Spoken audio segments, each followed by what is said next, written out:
Gold buyers, మీ కష్టాల్లో నమ్మకమైన మీ ఆత్మీయ నేస్తం.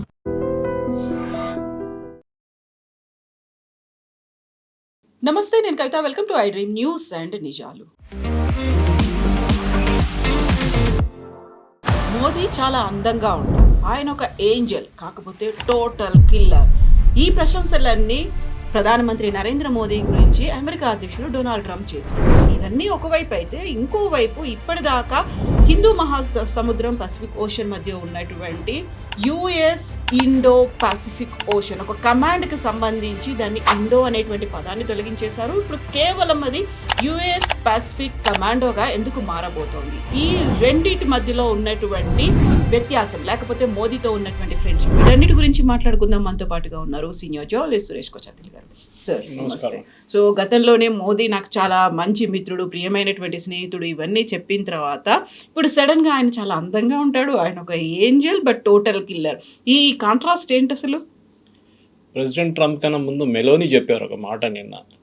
షీ టోల్డ్ మోదీ ఓపెన్లీ చెప్పారు, we are most popular couple on internet అని. సో మోదీ గారు అఫ్కోర్స్ డైరెక్ట్గా ఇప్పుడు నెగోషియేట్ చేయరు. It's most of the negotiation చేస్తున్న పీయూష్ గోయల్ గారు చేస్తున్నారు. Is also no better. ఆయన కూడా చార్టర్డ్ అకౌంటెంట్, ఆయనకు తెలుసు నెగోషియేషన్ అంటే ఏంటనేది. సో నిన్న ట్రంప్ మాట్లాడడానికి కారణం ఎందుకంటే G7 సైడ్ లైన్స్లో అన్ని లీడర్స్ని కలిశారు. ఆయన కలిసినప్పుడు మోదీ గారి గురించి చెప్పారు, ఇది killer and you are like నెగోషియేషన్లో అని. గుజరాతీ ఆబ్వియస్లీ నెగోషియేషన్లో దే ఆర్ ఛాంపియన్స్. కానీ మన దీంట్లో అర్థం చేసుకోవాల్సింది ఒకటి, దాని తర్వాత ఆయన ఒక స్టేట్మెంట్ ఇచ్చాడు, అది మన మీడియాలో లోపలికి పేజీలో వెళ్ళిపోయింది, మీకు బహుశా పంపించాను అది ఇవాళ పొద్దున. దట్ ఇండియా మీద ఎవరైనా ఆక్రమణ చేస్తే రేపు మేము వచ్చి అడ్డుకుంటాం, వాళ్ళు ప్రొటెక్ట్ చేస్తాం మేము. పాకిస్తాన్ రేపు ఇండియా మీద అటాక్ చేస్తే యుఎస్ వస్తారా? So US wants to become another, భారతదేశాన్ని ఒక నేటో పార్ట్నర్గా, అఫ్కోర్స్ వీఆర్ ఇన్ క్వాడ్లో ఉన్నాం మనం. అది కాకుండా మిగతా కమాండ్స్లో కూడా ఇజ్రాయెల్తో మనం ఉన్న, Israel, UAE, US and India అదొకటి ఉంది, ICUC. సో ఈ రెండు కమాండ్ నడిమిట్లో కూడా మనకి చాలా మటుకు బాగా రిలేషన్షిప్ ఉంది యుఎస్తో. కానీ చాలా మటుకు ఈ ట్రేడ్ డీల్స్తోనే చాలా ప్రాబ్లమ్స్ క్రియేట్ అయింది. దాని తర్వాత కొంచెం బ్లడ్ ఉండే పాకిస్తాన్ ఇన్వాల్వ్ చేసినప్పుడు యుద్ధం నేనే ఆపాను అని చెప్పి ఇప్పుడు ఎవరు ప్రెసిడెంట్ ట్రంప్ని సీరియస్గా తీసుకుంటలేరు. అది ఇవాళ పొద్దున మీరు ఏ అమెరికన్ ఛానల్ ఓపెన్ చేసినా కానీ, including Fox News which is suppose to be ఆయన ఓన్ ఛానల్, వాళ్ళు కూడా అదే అంటున్నారు, that president Trump is now it is weakest. Okay, బహుశా ఆయన ఇప్పుడు రాజీనామా చేసి వైస్ ప్రెసిడెంట్ వ్యాన్స్కి ఇచ్చేస్తే బాగుంటుందని. ఒకటి ఆయన హెల్త్, హీఈస్ నాట్ వెల్, చాలా క్లియర్గా తెలిసిపోతుంది. ఆయన చెయ్యి మీద ఒక మార్క్ ఉంది, మీకు కనిపించి ఉంటుంది. అది కాకుండా ఆయన మీటింగ్స్లో నిద్రపోతాడు, సడన్గా మీరు చూసుంటారు. అది కూడా it's a medical condition, it is not a physical tiring condition. So అదన్నీ ఉన్నప్పుడు మోదీ గారిని కాంప్లిమెంట్ చేశారు. Yes, it's a good thing. మనం దాంట్లో అంత సీరియస్గా తీసుకోక్కర్లేదు, ఎందుకంటే మళ్ళీ ఈయన పొద్దున ఒకటి అంటాడు, సాయంత్రం ఇంకొకటి అంటారు. సో ఇప్పుడు నెగోషియేషన్స్లో మనం అగ్రీ చేయకపోతే మళ్ళీ కోప్పడతాడు. ఇప్పుడు అది కూడా జరగబోతుంది. కానీ ఇట్స్ ఎ గుడ్ సైన్, ఎందుకంటే ఒకటి బాడీ లాంగ్వేజ్ ఉంది. యూజువలీ మోదీ గారు ఇప్పుడు హగ్ చేస్తారు, ఈవెన్ మ్యాక్రాన్ని కూడా హగ్ చేశారు ఆయన, బ్రెజిలియన్ ప్రెసిడెంట్ని హగ్ చేశారు ఆయన. Okay, but with president Trump it was only a hand shake. అదొక మెసేజ్. ఈ డిప్లొమాటిక్ ఏం చెప్పారు, నైసెసిటీస్ అంటారు ఇంగ్లీష్లో, తెలుగు పదం నాకు ఎగ్జాక్ట్లీ రాదు కానీ ట్రాన్స్లేషన్లో, దాన్ని ఆప్టిక్స్లో కన్వర్ట్ చేసుకున్నప్పుడు ప్రతి పిక్చర్ చాలా ఇంపార్టెంట్ ఉంటుంది. నిన్న చూస్తుంటారు ప్రెసిడెంట్ ట్రంప్ మీటింగ్కి లేట్ వచ్చారు, నిన్నటి మీటింగ్కి వచ్చి అందరు లీడర్స్ వెయిట్ చేస్తున్నారు, వచ్చి I'm sorry I'm late but I'm the boss అన్నారు. ఓకే, అక్క అరెగెన్స్ అన్నమాట. అది కాకుండా ఇరాన్తో జరిగిన చర్చలు, this is a different subject which we should also speak. దాని గురించి కూడా నిన్న చాలా మటుకు ప్రెసిడెంట్ ట్రంప్ మైండ్ మీద ఉండే. ఇప్పుడు జరిగిన దాంట్లో చాలా మటుకు వెస్ట్ ఏషియాని ప్రెసిడెంట్ ట్రంప్ రైట్ ఆఫ్ చేసేసారు కంప్లీట్గా, ఎందుకంటే ఇంకా ఆయన అక్కడ వెళ్ళలేడు. ఇరాన్ చాలా క్లియర్గా చెప్పారు, మీరు ఎక్కడ కనిపించకూడదు, you should not be seen. So American bases close చేస్తారా మనకు తెలియదు, బహుశా జరగదు.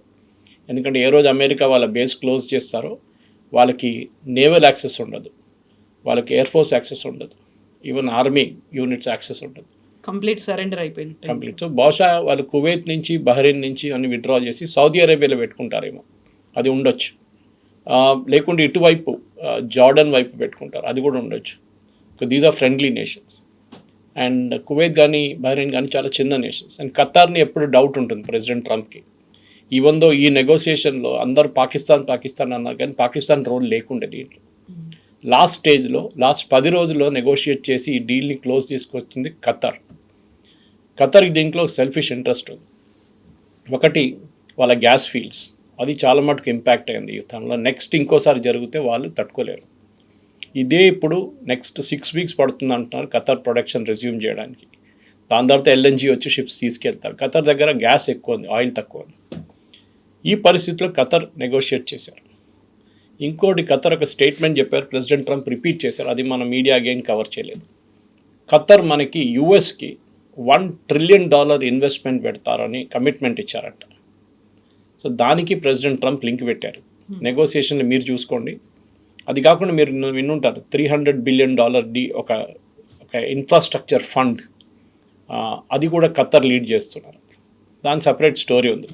కానీ ఇప్పుడు మోదీ గారితో జరిగిన చర్చల్లో, ఎందుకంటే మన ట్రేడ్ డీల్ ఇప్పుడు ఆల్మోస్ట్ క్లోజింగ్కి వస్తుంది, యూఎస్ ట్రేడ్ రిప్రజెంటేటివ్ మన దేశానికి వస్తున్నారు, మాట్లాడుతున్నారు, ఫైనల్ ట్రేడ్ డీల్ జరగవచ్చు. యాజ్ యూజువల్ ప్రెసిడెంట్ ట్రంప్ కొంచెం బోస్ట్ చేస్తారు, మోదీ గారు ఇన్వెస్ట్మెంట్ చేస్తా అన్నారు, ఇన్ని ఇన్వెస్ట్మెంట్ పెడతా అన్నారు. మోదీ గారు పర్సనల్ ఇన్వెస్ట్మెంట్ ఏం చేయరు, గవర్నమెంట్ ఆఫ్ ఇండియా కూడా ఇన్వెస్ట్ చేయరు.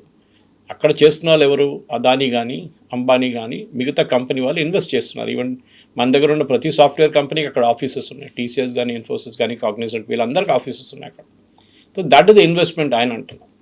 కానీ ఎవరు ప్రెసిడెంట్ ట్రంప్ అంత సీరియస్ తీసుకోక్కర్లేదు. Is in a very very weak position right now. So ఆయనకి కావాల్సిన ఆప్టిక్స్ అన్ని చూసుకుంటున్నాడు, ఎక్కడెక్కడ వెళ్ళాలని. మీరు చూసుంటారు, నేను గ్రూప్ ఫోటో తీసినప్పుడు అది పెద్ద డిస్కషన్ అమెరికన్ ఛానల్స్లో. గ్రూప్ ఫోటో తీసుకున్నప్పుడు ఫ్యామిలీ ఫోటో అంటారు దాన్ని, G7 అండ్ ఎక్స్టెండెడ్ ఫ్యామిలీ. ఎందుకంటే G7లో 7 ఉన్నారు, దాని కూడా ఎక్స్టెండెడ్ ఫ్యామిలీలో 20 మంది ఉన్నారు, అందులో మోదీ కూడా ఉన్నారు అందులో. సో ఆ టైంలో ప్రెసిడెంట్ ట్రంప్ ఒక్కరే తిరుగుతున్నారు అక్కడ ఆ స్టేజ్ మీద. మిగతా అందరూ వాళ్ళు మాట్లాడుకుంటున్నారు, షేక్ హ్యాండ్ చేస్తున్నారు, హగ్ చేసుకుంటున్నారు, అన్నీ చేస్తున్నారు. కానీ ప్రెసిడెంట్ ట్రంప్ ఒక్కరిగా ఉండిపోయారు స్టేజ్ మీద. ఎవరితో ఇన్వాల్వ్ కాదు, ఎవరు అలర్ట్ కూడా లేదు ఆయన దగ్గరికి. Because nobody wants to be associated with him. అందుకే ఈ సిచ్యువేషన్లో చాలా ఏం చెప్తారు, కాంప్లికేటెడ్ డిప్లొమాటిక్ ప్రొసీజర్లో ఉన్నాను ఇప్పుడు. ప్రెసిడెంట్ ట్రంప్ని ఎవరు కలవడానికి వెళ్ళారు. సో మోదీ గారు కాంప్లిమెంట్ చేసింది చాలా బాగుంది. ఇండియాకి ప్రొటెక్షన్ ఇస్తామన్నది అది కూడా మనం అంగీకరించక్కర్లేదు. కానీ command is a big thing. మీరు చెప్పిన దానికి ఇండో పెసిఫిక్ కమాండ్గా మార్చారు.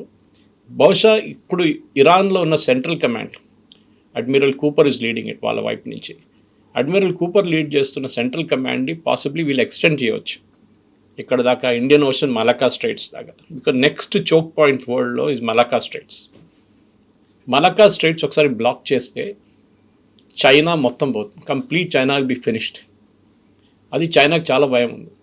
దానికోసం మన గ్రేట్ నికోబార్ ప్రాజెక్ట్ పెట్టంగానే, గ్రేట్ నికోబార్ నుంచి పక్కన 6 డిగ్రీ ఛానల్ పక్కన ఉంది మలక్కా స్ట్రైట్స్, మనం తీసుకెళ్ళి 3 షిప్పులు పెట్టేస్తే అక్కడ the entire thing will get blocked. అది భయం ఉంది. దీన్ని సింగపూర్ ప్రైమ్ మినిస్టర్ కూడా చెప్పారు ఆ రోజు స్పీచ్లో. రేపు మా వైపు కూడా ఇంకొక ఛానల్ ఉంది, అది కాకుండా మలక్కా స్ట్రైట్స్ ఇంకో ఛానల్, ఇది మేము కూడా బ్లాక్ చేస్తే ఏమవుతుందని చెప్పి. సో ఇండియన్ నేవీకి ఇప్పుడు చాలా పెద్ద రోల్ రాబోతుంది. దానికే Great Nicobar project is a big issue. అది అఫ్కోర్స్ ఇట్స్ 30 సంవత్సరాల ప్రాజెక్ట్, అది 10 సంవత్సరాల్లో చేస్తారు. కానీ రాహుల్ గాంధీ అక్కడ వెళ్ళి పెద్ద గొడవ చేస్తున్నారు, ఎందుకంటే చైనా అబ్జెక్ట్ చేస్తున్నారు. చైనాకి మయన్మార్తోని రిలేషన్షిప్ డెవలప్ చేయడానికి ట్రై చేస్తే మయన్మార్ ప్రెసిడెంట్ మన ఇండియాకి వచ్చారు. అది సపరేట్ థింగ్. ఎందుకు వచ్చారు, ఎందుకంటే వాళ్ళకి నార్దర్న్ మయన్మార్లో ప్రాబ్లం ఉంది. సో నార్దర్న్ మయన్మార్లో రెబెల్స్ అంతా ఇస్లామిక్ రెబెల్స్, వీళ్ళేమో బుద్ధిస్ట్. సో వీళ్ళ నడిమిట్లా గొడవ కూడా ఉంది. సో ఇది ఏం చెప్తారు, ఒక గ్లోబల్ డిప్లొమాటిక్ దాంట్లో, గ్లోబల్ జియో పాలిటిక్స్లో చాలా మటుకు ఈ G7 మీటింగ్లో జరిగిన చర్చలు, మనకు డీటెయిల్ చర్చలు ఏం జరిగింది తెలియదు, కానీ యూజువల్ ట్రంప్ చాలా ఎక్కువ ఇరాన్ గురించే మాట్లాడారు. మోదీ గారు కూడా ఈ ఇండియన్ సీఫేరర్స్ చనిపోయారు 3, దాని గురించి మాట్లాడారు. అఫ్కోర్స్ దానికన్నా ముందు మార్కో రూబియో చెప్పారు, మీ వాళ్ళు ఎందుకు ఉన్నారు ఆ షిప్ల మీద, మనం యాక్చువల్లీ మన సీఫేరర్స్కి వార్నింగ్ ఇచ్చాం, మీరు ఇరాన్ వైపు వెళ్ళకండి అని చెప్తే కూడా మన వాళ్ళు వెళ్తున్నారు, సీఫేరర్స్ వెళ్తున్నారు. ఎందుకంటే ఉద్యోగం కోసం కాంట్రాక్ట్ ఉంటుందో ఏదైనా ఉండొచ్చు. ఇప్పుడు చూడండి, యూకేలో మన క్యాప్టెన్ ఒకరిని పట్టుకున్నారు ఒక షిప్ది. It was a Russian ship. ఆ రష్యన్ షిప్ ఫ్లాగ్ మార్చి ఇంకో కంట్రీ తీసుకొచ్చారు, ఇంకో ఫ్లాగ్ మార్చి ఇంకొక, దాన్ని యూకే ఫోర్సెస్ దాన్ని బోర్డ్ చేసి దాంట్లో అందరినీ పట్టుకోలేరు. దాన్ని క్యాప్టెన్ని అరెస్ట్ చేశారు. ఆయన్ని బ్రిటిష్ కోర్టులో నిన్న ప్రొడ్యూస్ చేశారు. Again it's big diplomatic incident. ఎందుకంటే ఇప్పుడు మన భారతదేశం ఏం చేయాలి, మనం ఒక బ్రిటిషర్ని 2-3 అరెస్ట్ చేయాలి మన ఇక్కడ. అరెస్ట్ చేసి క్విట్ ప్రోకో ఇస్తే మేము రిలీజ్ చేస్తామంటే రిలీజ్ చేస్తారు అప్పుడు వాళ్ళు. ఇదే జరగబోతుంది. అఫ్కోర్స్ డిప్లొమాటిక్లీ వాళ్ళు చెప్పరు బయట ఏం జరిగిందనేది. ఎంటైర్ జియో పొలిటిక్స్లో ఇప్పుడు ప్రెసిడెంట్ ట్రంప్కి ఈ యుద్ధం ఇస్ చాలా ఇంపార్టెంట్. యుద్ధం ఆపడం అనేది. నిన్న ఆయన సంతకం పెట్టారంట, నాకు అర్థం కాదు. దీనికన్నా ముందు కూడా సంతకం పెట్టారన్నారు, మళ్ళీ స్విట్జర్లాండ్ మళ్ళీ సంతకం పెడుతున్నారు అంటున్నారు. MOU సంతకం సపరేటా, ఎండింగ్ ద వార్ సంతకం సపరేటా అని అర్థం కావట్లేదు. ఈవెన్ అమెరికాలో కూడా ఇదే డిబేట్ నడుస్తుంది, వాట్ ఆర్ వి సైనింగ్ అని. సో ఇప్పుడున్న పరిస్థితుల్లో ప్రెసిడెంట్ ట్రంప్ చాలా వీక్ అయిపోయారు. అండ్ పాసిబ్లీ ఇండియన్ ఓషన్ కానీ వెస్ట్ ఏషియా నుంచి వాళ్ళ ఫోర్సెస్ని అందరినీ విత్డ్రా చేసుకున్నారు వాళ్ళు. ఇప్పుడు అక్కడ ఒక వేకెంట్ స్పేస్ ఉంది, దాన్ని ఎవరు కంట్రోల్ చేస్తారు అని అక్కడే ఆయనకు భయం ఉంది, చైనా వచ్చేస్తారా అని. ఎందుకంటే చైనీస్ షిప్స్ నిన్నటి నుంచే లోడింగ్ మొదలు పెట్టారు ఇరాన్లో. వాళ్ళ బందర్ అబ్బాస్ అని చెప్పి వాళ్ళ బిగ్గెస్ట్ ఫెసిలిటీ అని కార్గ్ ఐలాండ్, ఇక్కడి నుంచి వాళ్ళు నిన్నటి నుంచి ఆయిల్ లోడింగ్ మొదలు పెట్టారు. సో వాళ్ళు కంట్రోల్ చేస్తున్న ఒక భయం ప్రెసిడెంట్ ట్రంప్కి ఉంది. బహుశా మోదీ గారితో మాట్లాడి ఉంటారు, అదే ఉంటుంది నిన్నటి చర్చల గురించి. దట్ ఆ ఏషియన్ రీజన్ మీరు చూసుకోండి, ఇండియన్ ఓషన్ రీజన్ అంటే మలక్కా స్ట్రేట్స్ నుంచి అరేబియన్ సీ దాకా మీరు చూసుకోవాలి. అది మీ కమాండ్ అంటారు వస్తుంది. మనకు కూడా 2 కమాండ్స్ ఉన్నాయి అక్కడ. ఒకటి లక్షద్వీప్ వైపు కొత్తగా సెటప్ చేసాం మనం, అటువైపు అండమాన్స్ వైపు మనకు ఆల్రెడీ కమాండ్ ఉంది. అక్కడ ట్రై సర్వీస్ కమాండ్ ఉంది. India's first tri service command is in Andamans. అంటే ఆర్మీ, ఎయిర్ ఫోర్స్, నేవీని ఇంటిగ్రేట్ చేసి ఒకటే కమాండ్ కింద తీసుకొస్తారు. అదర్వైజ్ ఏమైందంటే ఆర్మీకి సపరేట్ కమాండ్ హెడ్ ఉంటుంది, ఎయిర్ ఫోర్స్ సపరేట్ ఉంటుంది, నేవీ సపరేట్ ఉంటుంది. సో ఇప్పుడు థియేటరైజేషన్ ఆఫ్ కమాండ్ అంటున్నాం మనం ఇండియన్ ఆర్మీలో, ఇండియన్ నేవీలో, ఇండియన్ ఎయిర్ ఫోర్స్లో. అది ముగ్గురిని కలిపేసి ఒకటే స్పాట్ నుంచి ఆపరేట్ చేయాలి. అఫ్కోర్స్ మీరు ఇప్పుడు కార్గిల్ తీసుకుంటే లేకుంటే మిగతా చోట్ల అక్కడ నేవీకి ఎక్కువ రోల్ ఉండదు, it's air force and army. కానీ రేపు మనం గుజరాత్ వైపు వస్తే జామ్నగర్ మనకు చాలా ఇంపార్టెంట్ ఇప్పుడు. ఎందుకంటే పాకిస్తాన్ ఆల్రెడీ ఆపరేషన్ సింధూర్ అయినాక ఒక మాట చెప్పారు వాళ్ళు, నెక్స్ట్ అటాక్ మేము రిలయన్స్ ప్లాంట్ మీద దాడి చేస్తాం జామ్నగర్లో. ఎందుకంటే ఇట్స్ ఇండియాస్ బిగ్గెస్ట్ ప్లాంట్. అది కొడితే మనకి పెట్రోకెమికల్ అంటే మన పెట్రోల్ కానీ డీజిల్ కానీ గ్యాస్ చాలా పెద్ద ఇంపాక్ట్ ఉండబోతుంది. సో దాన్ని ప్రొటెక్ట్ చేయడానికి ఇంకొక సపరేట్ యూనిట్ పక్కన పెట్టారంటే దాని డీటెయిల్స్ మన దగ్గర లేదు. ఇండియన్ నేవీ యూనిట్ ఉందంటే అక్కడ ఒకటి. కానీ ఇది ఇప్పుడు జరగబోయేది. కానీ వచ్చే రోజులకి మనం డీల్ సైన్ చేసినాక యూఎస్ ఇప్పుడు ఇంత వీక్ ఉన్నప్పుడు మనం కూడా వాళ్ళ ఎదుటగా వాళ్ళు వెళ్ళి మనం కూడా ఎంత మంచి డీల్ చేసుకుంటే అంత బాగుంటుంది. కానీ US is expecting investment. President ట్రంప్కి అదొక్కటే ఉంది. 1 ట్రిలియన్ ఇస్తా అని ఖతర్ చెప్పినప్పుడు ఖతర్ ఆల్రెడీ అక్కడ ఉన్న ప్రతి యూనివర్సిటీలో ఇన్వెస్ట్ చేశారు. ఓకే, ఆల్మోస్ట్ 6 to 7 బిలియన్ ఒక్కొక్క యూనివర్సిటీలో పెడుతున్నారు వాళ్ళు. ఆలోచించారు ఎంత పెద్ద అమౌంట్ అనేది. ద ఖతరీ రాయల్ ఫ్యామిలీ అక్కడ ఇన్వాల్వ్డ్ ఉన్నారు ఈ ఇన్స్టిట్యూట్స్లో అంతా. అది కార్నెల్ ఉండొచ్చు, మీకు హార్వర్డ్ ఉండొచ్చు, అది యూపెన్ ఉండొచ్చు, ఏదైనా అక్కడున్న top most universities are all funded by Qatar. So మనం కూడా మన వైపు నుంచి ఏం చేయొచ్చని మనం చూడాల్సి వస్తుంది సార్. సో డొనాల్డ్ ట్రంప్ ఇంకొక మాట కూడా అన్నారు, అందులో మోదీని అప్రిషియేట్ చేశారు. నేవీ పరంగా మనం చేస్తున్నటువంటి ఎఫర్ట్స్ చూపిస్తున్నటువంటి అవన్నీ కూడా చాలా మంచి ఇంపాక్ట్ చూపిస్తున్నాయి, అది చాలా పాజిటివ్ సైన్ లాగా ఉంది అనేది. నేవీ పరంగా మనం ఏం చేస్తున్నామని ఆయన ప్రశంసిస్తున్నారు. అలా ఇండియన్ ఓషన్ రీజన్లో and Arabian sea, okay, till gulf of Oman, ఇది మన హూతీల ప్రాబ్లం ఉండే మన దగ్గర, మీకు గుర్తుంటుంది. సొమాలీ పైరేట్స్ ప్రాబ్లం కూడా ఉండే. వాళ్ళు సొమాలియా నుంచి యమన్ దగ్గర వచ్చి అక్కడి నుంచి షిప్పులు పట్టుకెళ్తుండే హైజాక్ చేసి. సో దాన్ని ఇండియన్ నేవీ చాలా మటుకు ఆపారు. మొన్న కూడా మీరు చూసుంటారు ఒక మైన్, అది ఎవరు కొట్టారో తెలియట్లేదు, mine or was it a missile.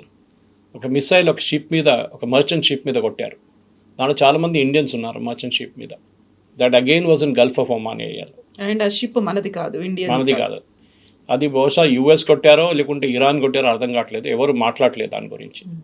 President Trump ఒక హింట్ ఇచ్చారు, that it was Iran fired at a ship with Indian ship అని చెప్పారు. అది ఇండియన్ షిప్ కాదు, అది ఇండియన్స్ ఉన్నారు మన దాంట్లో.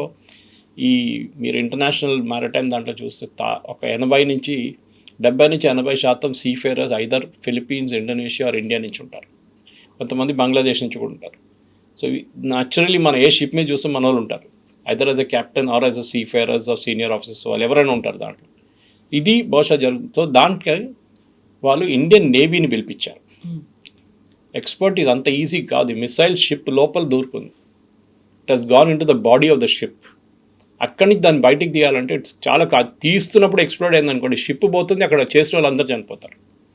సో మన నేవీ వాళ్ళు దాన్ని బోర్డ్ చేసి చాలా క్లియర్గా దాన్ని డెఫ్యూజ్ చేసి మళ్ళీ తీసుకొచ్చి, I think it is brought to question yesterday, తీసుకొచ్చి దాన్ని మళ్ళీ సపరేట్గా డిస్పోజ్ చేయాల్సి వస్తుంది.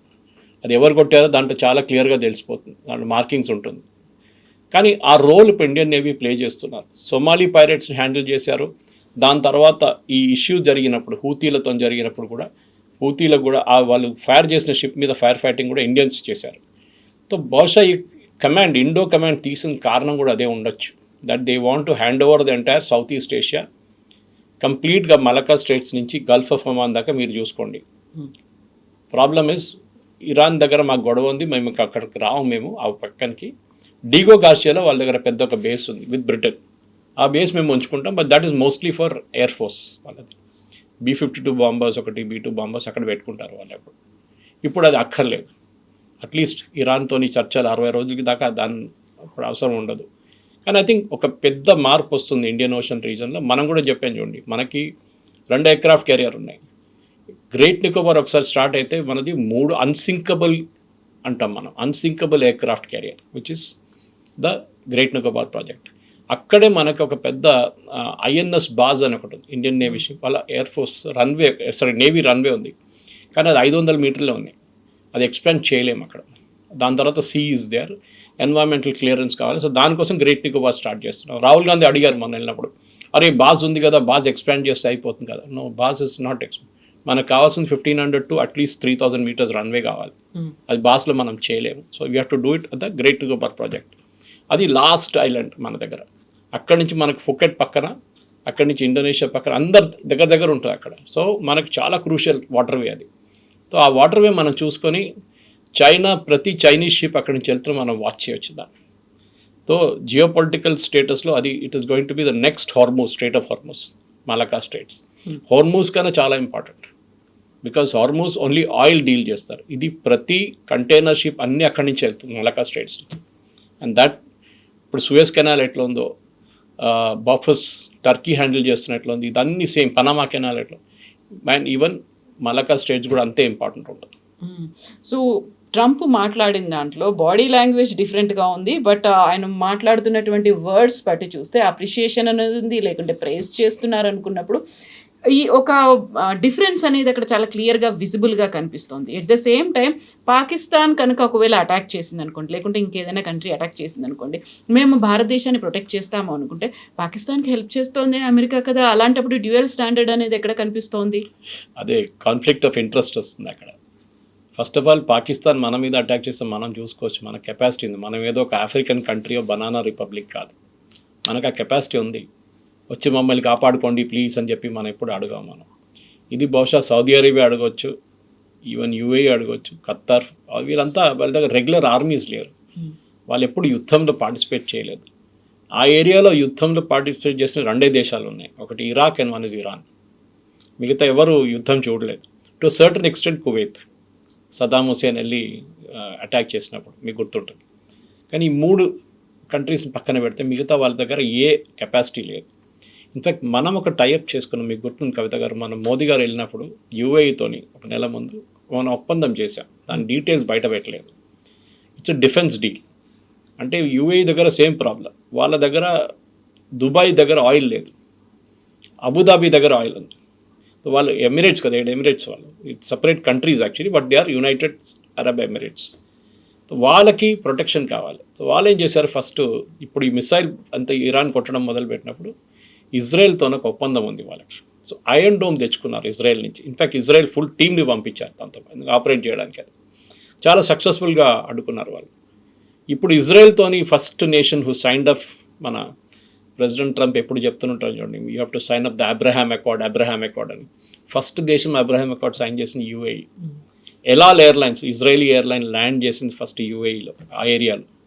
So Israel, India, UAE, okay. And మనం ఆల్రెడీ IUC దాంట్లో ఉన్న ప్రాజెక్ట్లో ఉన్నాం మనం. ఇంకోటి అమెరికా ఒకటే మిగిలింది దాంట్లో, they are also there. So మనకు చాలా మటుకు ఒక క్రూషియల్ లింక్ ఉంది అక్కడ. సో ఈ డిఫెన్స్ ప్యాక్ట్లో మన కొన్ని షిప్స్ తీసుకెళ్ళి మనం will be parking it in either Fujairah or in Dubai or even in UAE. Depth మీద ఉంటుంది అది ఎంత అంటే. సో మనం UAEకి ఒక ఏం చెప్తా ప్రొటెక్షన్ ఇవ్వబోతున్నాం, that we will take care of your fighting capacities, మేము చూసుకుంటాం మిమ్మల్ని. ఆల్రెడీ ఇజ్రాయెల్ అక్కడ ఉన్నారు కదా, మీదేమో ఇంకా రేపు మీ మీద దాడి జరిగితే వీ విల్ బి దేర్. బహుశా దానికన్నా కొంచెం ఎక్స్టెన్షన్ యూఏఈ వాళ్ళు టెక్నాలజీ చూస్తున్నారు, డిఫెన్స్ టెక్నాలజీ. అది మిసైల్ ఉండొచ్చు, బ్రహ్మోస్ లాంటి మ్యానుఫ్యాక్చరింగ్ ప్రాజెక్ట్ ఉండొచ్చు, లేకుంటే నార్మల్ డిఫెన్స్ మన దగ్గర ఉన్న డ్రోన్ టెక్నాలజీ ఉండొచ్చు. ఇదంతా మనం యూఏఈలో ఎప్పుడు పెట్టబోతున్నాం. అది కూడా పెద్ద ఇది ఉంటుంది. మేబీ జబెల్ అలీ లేకుంటే ఇంకెక్కడ పెడతారు, ఫ్రీ ట్రేడ్ జోన్లో పెట్టచ్చు ఇది. ఇండో యూఏఈ ఇజ్రాయెల్ యుఎస్ ఐయుయు ఈ కాంబినేషన్ అక్కడ ఉండబోతుంది. This is going to be very crucial. ఎందుకంటే ఇంకా ఈ ఇరాన్ యుద్ధం నుంచి చాలా లెసన్స్ నేర్చుకోవాల్సింది కవిత. సపరేట్ సబ్జెక్ట్ అది, ఇంకో రోజు మనం దాని మీద మాట్లాడవచ్చు. సపరేట్ సబ్జెక్ట్, ఎందుకంటే చాలా ఎక్స్టెన్సివ్గా లాస్ట్ 3 నెలలు జరిగిన 116 రోజులు, ఇవాళకి 110 రోజులు అని కూడా చెప్పొచ్చు. కొన్ని depends on when it started, కానీ ఒక 111 డేస్ అని తీసుకోవచ్చు. ఈ 111 డేస్ జరిగిన యుద్ధం చాలా లెసన్స్ నేర్పించారు దేశానికి. The most powerful nation in the world America Iran ఏం చేయలేకపోయారు. కరెక్ట్, ఇరాన్ని మీరు ధ్వంసం చేశారు, వాళ్ళు నేవీని కొట్టారు, బట్ దే డింట్ సరెండర్. నేను ఇవాళ ట్వీట్ కూడా చేశాను పొద్దున. First third day February 28, March 2 or March 3 president Trump ఒక స్టేట్మెంట్ ఇచ్చారు, ఒక వీడియో స్టేట్మెంట్. అది ఇవాళ అమెరికన్ ఛానల్స్లో ప్లే అవుతుంది. Iran is crying uncle we want to surrender అని చెప్పి. ఇవాళ అమెరికన్ ఛానల్స్ అడిగారు, ఎవరు సరెండర్ చేశారు అంకుల్, మీరు చేశారా, ఇరాన్ చేశారా? ఇరాన్కి ఇప్పుడు వచ్చిన దాంట్లో మెయిన్ అడ్వాంటేజ్ ఏంటంటే, ఒకటి వాళ్ళు ఓడిపోలేదు, దాట్ దే స్టేడ్ అలైవ్, అది చాలా పెద్దది. నెక్స్ట్ వాళ్ళ చుట్టుపక్కల అన్ని దేశాలు ఇప్పుడు వాళ్ళని భయపడతారు. రేపు మళ్ళీ స్ట్రేట్ ఆఫ్ హార్మోస్ వాళ్ళు కావాలంటే బంద్ చేయొచ్చు, మిసైల్ కావాలంటే రేపు పొద్దున్న లేచి మళ్ళీ ఇంకోటి సౌదీ అరేబియా వైపు, కువైత్ వైపు, బహ్రెయిన్ వైపు కొట్టచ్చు. దాన్ని వాళ్ళు చేస్తారు. ప్లస్ వాళ్ళకి $300 బిలియన్ ఈ అన్ని దేశాలు, ఈ 6-7 దేశాలు ఉన్నాయి చూడండి, అందరు కలిసి హఫ్తా డబ్బులు ఇస్తున్నారు, ప్రొటెక్షన్ మనీ. మన దగ్గర గుండాలు చేస్తారు చూడండి, అది. ఇది మెయిన్. ట్రంప్ని వాళ్ళు పొద్దున కూడా అదే అడిగారు, who is paying this $300 billion? ఆయన అంటున్నాడు, నాకు తెలియదు, నాకు సంబంధం లేదు, ఎవరో ఇస్తున్నారు, పెట్టుబడి పెట్టడం ఎవరో ఈజిప్ట్లో పెట్టచ్చు కదా. Will I stop somebody from investing in Egypt? Egypt is not a nation which has Hezbollah, Houthi and Hamas. వాళ్ళ దగ్గర అది లేదు, వీళ్ళ దగ్గర ఉంది. ఈ వచ్చే $300 బిలియన్లో ఫస్ట్ వాళ్ళకి $50 బిలియన్ వీళ్ళకి ఇచ్చేస్తారు, హూతీలు, హమాస్ అండ్ హెజ్బుల్లాకి. సో ఆ డబ్బులు వాళ్ళు వాడుకుంటారు. ఇన్ఫ్యాక్ట్ ఈ అగ్రిమెంట్లో ఇప్పుడు ఇంకా రాలేదు బయటికి, 1.5 పేజ్ అగ్రిమెంట్ అంటున్నారు, 14 పాయింట్లు అంటున్నారు, ఆల్మోస్ట్ లీక్ అయిపోయింది అంటున్నారు. కొన్ని చాలా మటుకు వైస్ ప్రెసిడెంట్ వ్యాన్స్ కన్ఫర్మ్ చేశారు. ఆయన ఏమంటున్నారంటే, $300 బిలియన్ వీళ్ళన్నీ అంగీకరిస్తే మేము we will allow Saudi Arabia, Qatar and all to invest. దీంట్లో లీడ్ తీసుకుంటున్న Qatar. Actually Qatar regime and Iranian రెజీమ్కి ఒక ప్రాక్సిమిటీ ఉంది. అది కారణం ఏంటంటే, ఖత్తర్లో హమాస్ హెడ్ క్వార్టర్స్ ఖత్తర్లో ఉంది. హెడ్ క్వార్టర్స్ అని చెప్తే వాళ్ళ లీడర్లు అందరూ అక్కడే ఉన్నారు. ఇస్మాయిల్ హనీ అక్కడి నుంచి బయటకు వచ్చి ఇరాన్కి వెళ్ళినప్పుడు కొట్టేశారు. అప్పుడు ఇజ్రాయెల్ ఖత్తర్లో ఉన్నప్పుడు దాకా వీళ్ళు కొట్టలేకపోతున్నారు. అప్పుడు కూడా ఇజ్రాయెల్ దాడి చేశారు, మీకు గుర్తుంది, జూలైలో ఒకసారి కొట్టారు ఖత్తర్ మీద కూడా. ఖత్తర్లో ముస్లిం బ్రదర్హుడ్ ఉన్నారు, ఖత్తర్లో ఐసిస్ వాళ్ళు ఉన్నారు, ఖత్తర్లో అల్ఖైదా వాళ్ళు ఉన్నారు, లీడర్స్, వీళ్ళందరూ ఖత్తర్లో ఉన్నారు. సో ఖత్తర్ దగ్గర ఒకసారి అడిగారు, మీరు ఈ టెర్రరిస్ట్ గ్రూప్స్ని అందరూ అక్కడ పెట్టుకున్నారు, వాళ్ళు పెద్ద పెద్ద బంగ్లాలు ఇచ్చారు, వాళ్ళు లంబాగ్ని నడిపించుకుంటూ వాళ్ళు ఫుల్ ఎంజాయ్ చేస్తున్నారు, మీరు వీళ్ళని ఇక్కడ ఎందుకు ఉంచుకున్నారు లీడర్లు అంటే, వాళ్ళు చెప్పారు, ఇక్కడ ఉంచుకుంటే మాకు కంట్రోల్ ఉంటుంది వాళ్ళ మీద, వాళ్ళు అక్కడికి వెళ్ళిపోతే వాళ్ళు ఏం చేస్తారో మనకు తెలియదు, year we have absolute control అంటున్నారు. సో ఖత్తర్ది ఒక కాన్ఫ్లిక్ట్ ఉంది అక్కడ. ఖత్తర్ మీద ఎప్పుడు యూఎస్కి డౌట్ ఉంటుంది, కానీ ఖత్తర్ దగ్గర ఉన్న డబ్బులు యూఎస్ చాలా మటుకు తీసుకున్నారు. దీనికన్నా ముందు కూడా ప్రెసిడెంట్ ట్రంప్ కొడుకు కంపెనీలో and his son in law కంపెనీలో కూడా ఖత్తర్ ఆల్మోస్ట్ $2 ట్రిలియన్ ఇన్వెస్ట్ చేశారంటున్నారు. మనకు యాక్చువల్ ఫిగర్స్ తెలియదు, because it's private listed company, వాళ్ళు బయట చెప్పట్లేదు. సో వీళ్ళు దాంట్లో ఒక అమెరికన్ కంపెనీస్కి సెల్ఫిష్ ఇంట్రెస్ట్ ఒకటి ఉంది, ఖత్తర్, సౌదీ అరేబియా అప్పుడు కూడా కొంచెం కన్జర్వేటివ్గా ఉంటుంది. మన కువైత్, బహ్రెయిన్ అంతా ఇన్వెస్ట్ చేయలేరు వాళ్ళు. కానీ lesson is very important, that Indian ocean reason అనేది చాలా క్రూషియల్గా ఉండబోతుంది. ఇంకా వచ్చే ఒక 15 సంవత్సరాల లోపల మనం స్కేల్ బిల్డప్ చేయాల్సింది అక్కడ, that we should completely dominate Indian ocean reason. ఇక్కడ ఫ్రైడే మరి కొన్ని గంటల్లో అవుతుంది, ఫ్రైడే కల్లా డీల్ అనేది అయిపోతుంది, ఒక అగ్రిమెంట్ అనేది ఉంది, దానికి సంబంధించినటువంటి అన్ని ఏర్పాట్లు పూర్తి అయిపోయాయి. Friday is going to be a big day, అన్ని ఆయిల్ అంతా ఫ్లో అవుతుంది, గెట్ రెడీ అన్నట్టుగా ఇవన్నీ ఒక ట్వీట్ కూడా చేశారు. ఇవన్నీ what is going to happen? Friday కల్లా ఏం జరుగుతుంది? ఫ్రైడే చేయబోతున్నది 1.5 పేజెస్ A4 సైజ్ పేజ్లో ఒక ఒప్పందంలో వేశారు 14 పాయింట్స్ 14 పాయింట్స్లో. దాంట్లో first point is strait of Hormuz will open immediately. It's already open. US will withdraw it's naval ships అక్కడి నుంచి. That is also happening. కానీ వాళ్ళు కొన్ని రోజులు అక్కడే ఉంటారు, ఒమాన్ దగ్గర ఉంటారు, చూద్దాం ఏం జరుగుతుందో అని చెప్పి. మొత్తం విత్డ్రా చేయరు, ఎందుకంటే మళ్ళీ తీసుకురావాలంటే పెద్ద ప్రాబ్లం అది. వాళ్ళు ఇప్పుడు డిగో గార్షియా వైపు వెళ్ళిపోతారు, అక్కడ ఉంటారు వాళ్ళు షిప్స్ అన్ని. కొన్ని షిప్స్ యూఎస్కి వెళ్ళిపోతుంది, కొన్ని సింగపూర్ వైపు ఉండి అక్కడికి వెళ్ళిపోతుంది కొన్ని షిప్స్. మూడో పాయింట్ యురేనియం. యురేనియంని ఇప్పుడు డిస్కస్ చేయట్లేదు, తర్వాత చూద్దామని చెప్తున్నారు. దాట్ ఈస్ చాలా పెద్ద ఇష్యూ అవుతుంది యూఎస్లో ఇప్పుడు. ఎందుకంటే మీరు యుద్ధానికి ఎందుకు వెళ్ళారని ట్రంప్ దగ్గర అడుగుతున్నారు. మీరు ఫస్ట్ చెప్పారు రెజీమ్ చేంజ్, దీంట్లో రెజీమ్ చేంజ్ గురించి ఏం లేదు. ఇన్ఫ్యాక్ట్ నిన్న ప్రెసిడెంట్ ట్రంప్ ఒక స్టేట్మెంట్ చేశారు విచ్ ఇస్ హ్యూజ్లీ డ్యామేజింగ్, ఆయనకి పొలిటికలీ డ్యామేజింగ్. అది ఇవాళ రిపబ్లికన్ పార్టీ వాళ్ళు అండ్ డెమోక్రాట్ పార్టీ వాళ్ళు ఇద్దరు కలిసి వాళ్ళ ప్రెసిడెంట్ ట్రంప్ మీద కంప్లీట్గా వాళ్ళు అటాక్ చేశారు. అదేంటంటే ఇరానియన్ రెజీమ్ చాలా smart people, they very smart people and they very good people అన్నారు. ఏది 3 నెలల ముందు వీళ్ళని టెర్రరిస్ట్, ఓకే అక్కడున్న ప్రజల్ని చంపేస్తున్నారు వీళ్ళని చెప్పిన మనిషి ఇప్పుడు ఇరానియన్ రెజీమ్ని ప్రేస్ చేస్తున్నారు.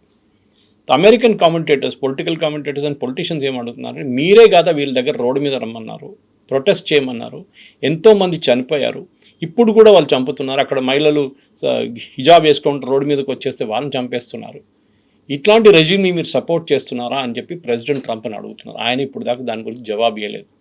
ఇప్పుడు దాకా ఒక ప్రొటెక్టెడ్ ఎన్వైర్న్మెంట్లో ఉన్నారు, ఎక్కడ ఫ్రాన్స్లో.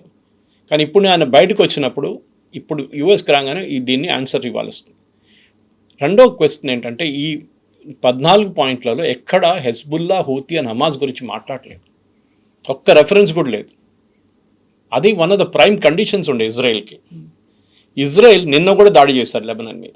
వాళ్ళు అంటున్నారు మీరిద్దరు ఒప్పందం చేసుకున్నారు, మాకు సంబంధం లేదు, మమ్మల్ని విలువలేదు, మీరు మమ్మల్ని అడిగారా, అడగలేదు, మాకు సంబంధం లేదు. ఇజ్రాయేలీ లాబీ కూడా, అక్కడున్న ఇజ్రాయెల్ లాబీ యూఎస్లో కూడా వాళ్ళు ఇదే అంటున్నారు, మీరు ఇజ్రాయెల్ని ఎందుకు దీని నుంచి పక్కన పెట్టారు, మీరు హెజ్బుల్లా గురించి, హూతీల గురించి ఎందుకు మాట్లాడలేదు, that Iran should not support అని ఒక సెంటెన్స్ అని మీరు పెట్టచ్చు కదా, దాంట్లో ఎందుకు పెట్టట్లేదు. అఫ్కోర్స్ మనం చూడలేదు ఇప్పుడు దాకా ఫైనల్ డాక్యుమెంట్, కానీ సిఎన్ఎన్ కానీ చాలా మటుకు అక్కడ channels, even vice president Vance కూడా కొన్ని పాయింట్స్ చెప్పారు దాని నుంచి. ఆయనే $300 బిలియన్ కన్ఫర్మ్ కూడా చేశారు ఆయన. అది కాకుండా ఫ్రోజన్ అసెట్స్ రిలీజ్ చేస్తారు. అంటే ఇరాన్ అప్పుడు 1979లో I think 79 Shah of Iran overthrow చేసినప్పుడు ఆ టైంలో ఇరాన్ వాళ్ళ ఎంబసీ మీద దాడి చేశారు. తెహరాన్లో ఉన్న ఎంబసీ మీద దాడి చేసి వాళ్ళ ఎంబసీలో చాలామంది ఎంప్లాయీస్ని హాస్టేజ్గా ఉంచుకున్నారు ఇరాన్, యుఎస్ ఎంబసీ మీద.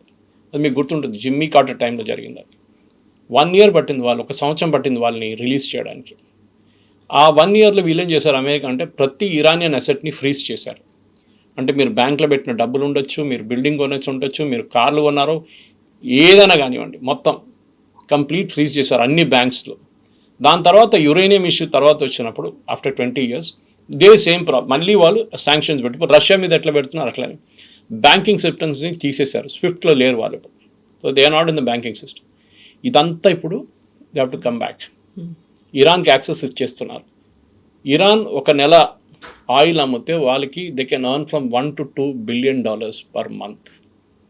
అంటే ఒక సంవత్సరంలో వాళ్ళు ఎంత, you can imagine how much they will make and huge amount of money.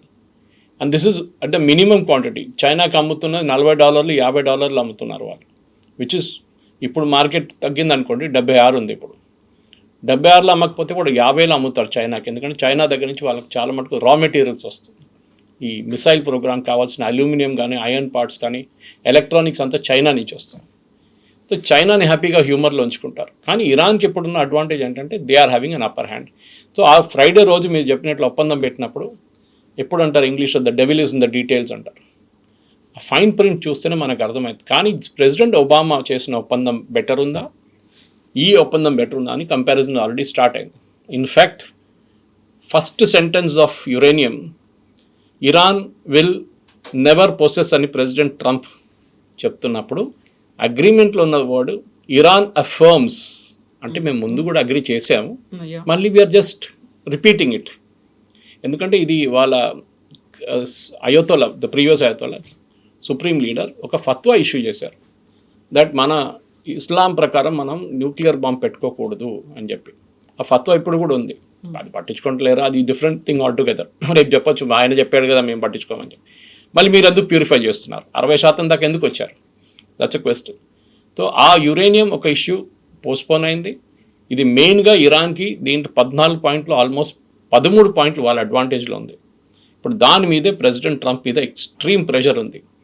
ఇది అగ్రిమెంట్ మార్చుతారో లేకుంటే అగ్రిమెంట్లో ఉన్న 60 రోజులు ఈ agreement cannot be negotiated, impossible. నేను చెప్పాను చూడండి, జేసీపీ అగ్రిమెంట్ ప్రెసిడెంట్ ఒబామా టైంలో 2 సంవత్సరాలు తీసుకున్నారు వాళ్ళు. సెనేటర్ జాన్ కెరీ కానీ వీళ్ళందరూ కూర్చొని నెగోషియేట్ చేస్తే టెక్నికల్ ఎక్స్పర్ట్స్ 2 సంవత్సరాలు పట్టింది. మెయిన్గా మీ ఇంటర్నేషనల్ అటామిక్ ఎనర్జీ ఎక్స్పర్ట్స్ మీ దగ్గరకు వస్తారు ఇన్స్పెక్ట్ చేయడానికి, ఎనీ టైమ్ ఎనీవేర్ ఎక్స్పెక్ట్ ఉంటుంది. మన దగ్గర ఫార్మా కంపెనీస్లో హైదరాబాద్లో ఎఫ్డీఏ ఇన్స్పెక్షన్స్ ఉంటుంది, సడన్గా వస్తారు వాళ్ళు చెక్ చేయడానికి. ఇది కూడా అంతే, they will come any time, they will come and inspect. ఆ ఫ్రీడమ్ అప్పుడు ఉండే ప్రెసిడెంట్ ఒబామా దాంట్లో, ఇప్పుడు ఇస్తారా, డౌట్ఫుల్. అది ఇరాన్కి ఇప్పుడు ఒక అడ్వాంటేజ్ వచ్చింది, మేము strength, we are in position of strength now. ఇప్పుడు మేము దాని నుంచి నెగోషియేట్. ఇన్ఫాక్ట్ అరాచీ ఇప్పుడున్న foreign minister was a negotiating member then. So ఆయనకి ఎక్స్పీరియన్స్ ఉంది దీంట్లో. ఆయన పంపిస్తారు వీళ్ళు ఇప్పుడు ఇరాన్ నెగోషియేట్ చేయడానికి. And US is in a very weak wicket, because వీళ్ళు స్టీవ్ విట్కాఫ్ అండ్ జారెడ్ కుష్నర్కి అసలు నెగోషియేషన్స్, టెక్నికల్ నెగోషియేషన్ తెలియదు. వాళ్ళు రియల్ ఎస్టేట్ వాళ్ళు బిజినెస్ మెన్, వాళ్ళకి నెగోషియేషన్స్ సంబంధం లేదు. వాళ్ళకి యూఎస్ పంపించాల్సింది చాలా మట్టుకు టెక్నికల్ టీమ్ని పంపించాలి ఇప్పుడు. ఎందుకంటే మిసైల్ గురించి మాట్లాడలేదు, హూతీల గురించి మాట్లాడలేదు, హెబస్బుల్లా లేదు, హమాస్ లేదు. ఇప్పుడున్నది యురేనియం ఒక్కటే. ఆ యురేనియం ఇష్యూ టిపికల్ ఇంగ్లీష్ లాంగ్వేజ్లో అంటారు kick down the street, kick down the street అంటే కొట్టి అక్కడ చూసుకుందాం, తర్వాత 6 నెలలు కదా అప్పుడు చూసుకుందాం. ఆ 2 నెలల నుంచి మళ్ళీ 2 నెలలు పొరిగిస్తారు, మళ్ళీ 2 నెలలు తీసుకెళ్తారు. మినిమం ఒక 1 year 1.5 year దాకా ఇది నడుస్తూనే ఉంటుంది. కానీ లాస్ట్లో ప్రెసిడెంట్ ట్రంప్ నిన్న ఒక స్టేట్మెంట్ ఇచ్చారు. ఆయన you was literally cornered press కాన్ఫరెన్స్లో. ఆయన ఏం చెప్పలేకపోయారు. లాస్ట్ అడిగారు, వీళ్ళు ఇరాన్ ఇదంతా అంగీకరించిపోతే మీరేం చేస్తారు, this is only MOU, legally enforceable. వాళ్ళు రేపు అంటారు MOU, maybe or not, it's memorandum of understanding కాదు, మెమరాండం ఆఫ్ మిస్అండర్స్టాండింగ్ అంటారు వాళ్ళు. మీరేం చేస్తారు, then we will bomb the hell out of them. Exactly, మొత్తం అంతా నాశనం చేసేస్తాం ఇంకా. అదే ఆయన ఎప్పుడు చెప్తుంటాడు, పొద్దున్న లేచి చెప్తాడు, మళ్ళీ సాయంత్రం కాదంటారు. స్టాక్ మార్కెట్ ఎప్పుడు ఓపెన్ అవుతుంది దాని ముందు మళ్ళీ ఒక స్టేట్మెంట్ ఇస్తారు, స్టాక్ మార్కెట్ క్లోజ్ అయిన తర్వాత ఇంకో స్టేట్మెంట్ ఇస్తారు. ఆయన దగ్గర నిన్ను అడిగారు, మీ అమెరికన్ ఎకానమీ మొత్తం కంప్లీట్గా పోయింది కదా, మీ ప్రజలు పాపం కష్టపడుతున్నారు, $4 కొడుతున్నారు ఒక గ్యాలన్ గ్యాస్కి కానీ ఫ్యూయల్ కానీ, American stock market is doing extremely well. ఆయనకి ఒకటే మెట్రిక్ ఉంది దేశం గురించి, స్టాక్ మార్కెట్ కాదు. అది మోదీ గారు కూడా చెప్పొచ్చు, మన స్టాక్ మార్కెట్ చాలా బాగుంది అని. అది కాదు కదా, మన ప్రజలు ఎట్లా ఉంటున్నారు, మీరు ప్రజల కాస్ట్ ఆఫ్ లివింగ్ ఏంటి, ఇది చాలా ఇంపార్టెంట్. దీని నుంచి ఒకటే అడ్వాంటేజ్ బయటకు వస్తుంది కవిత గారు, that is state of Hormuz open అయింది. ఆయిల్ ప్రైసెస్ $100 ఉన్నది, ఇప్పుడు 76కి వచ్చింది. దానికైనా కింద రావడం డౌట్ఫుల్. ఓకే, 76లో ఉంటే చాలు మనకి, వీ కెన్ బ్రింగ్ డౌన్ ఆ పెట్రోల్ ప్రైసెస్. ఇంత మనం ఇప్పుడు పెంచాం కదా, అదన్నీ కిందకి తీసుకురావచ్చు, మళ్ళీ తగ్గించవచ్చు మనం. కానీ చూడాలి, ఫ్రైడే రోజు చూద్దాం, రేపే కదా కొన్ని గంటలు. కానీ స్విట్జర్లాండ్ టైం అనగానే మనకు రాత్రిపూట అయిపోతుంది. Whether it's morning evening time చెప్పలేదు, దాన్ని బట్టి మనం డిసైడ్ చేయాల్సి వస్తుంది. Yes, sir. Thank you very much.